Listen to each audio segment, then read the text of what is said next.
What am I doing? I don't know anything about sailboats. Here we are in the hard. Tom talked me into this, so I guess it's time to get started. We first remove all of the hardware from the top side, including the tow rails.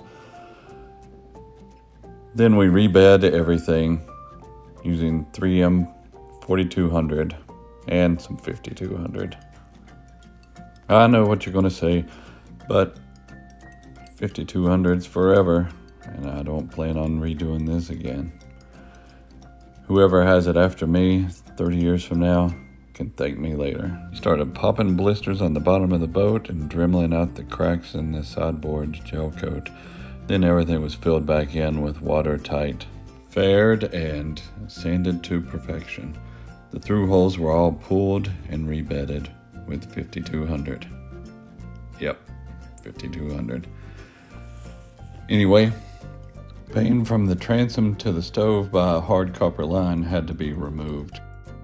There's a large crack in the transom floor, so after inspecting, we drilled a hole underneath in the false locker and 40 gallons of water flooded out.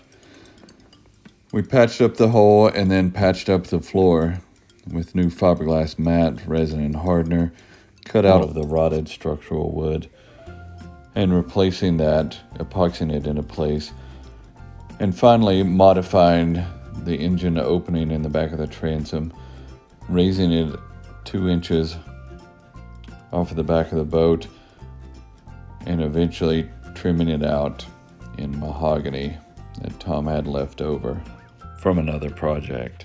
Of course, getting rid of the propane tank so we weren't a floating time bomb. Water intrusion on the stern also caused some delamination, which had to be filled and repaired to stiffen up the engine mount. Let's go inside and see what happens when you haul around a 40-gallon aquarium in the back of your boat. Here's the quarter berth bulkhead that had rotted through into the false locker. All of this had to be replaced and re-glassed. And I also got rid of that PEX tubing. I'm glad I didn't find a family of raccoons living inside my new boat. Well, there's more work to be done. And after ordering some more resin and hardener, we went back up to the top side using a vacuum bag technique. Tom repaired the hole in the hatch left from the old solar vent.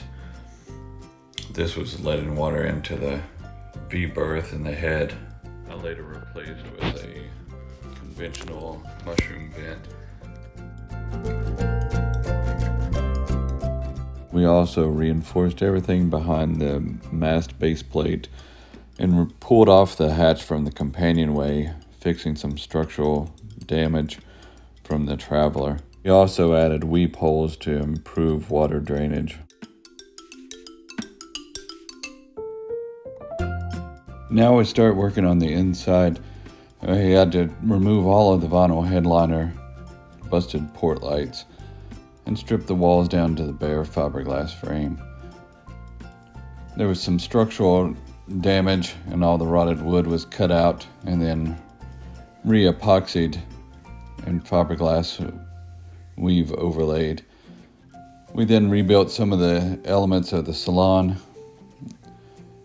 and started with some custom woodwork on the top of the cabin. All of the wiring was replaced and the boat was insulated, and a custom wood ceiling with teak battens was placed. After a failed shameless attempt at getting sponsorship, we then pulled off the hatch from the companionway, fixing some cracks and putting in weep holes. Then cut new handrails out of teak to replace the ones that had been whittled away, and then we made custom windows using the original frames. Insulation was then finished inside the cabin, and then we installed the ceiling with new LED light fixtures throughout for less power draw. Stainless steel tile and teak were added to the galley for some updates, and new teak trim work to the companionway. Cooler temps, we started to work on the upholstery and the inside of the cabin, restoring the upholstery with a vinyl automotive paint and repainting the entire inside of the cabin.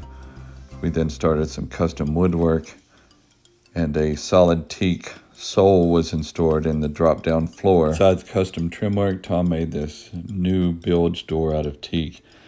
We then started to upholster the inside using whole blanket and polypropylene upholstery. And here's our V-berth, including RGB LED lighting. This is great for night vision. With some elbow grease and teak oil, we finished the cabin. Now on to paint.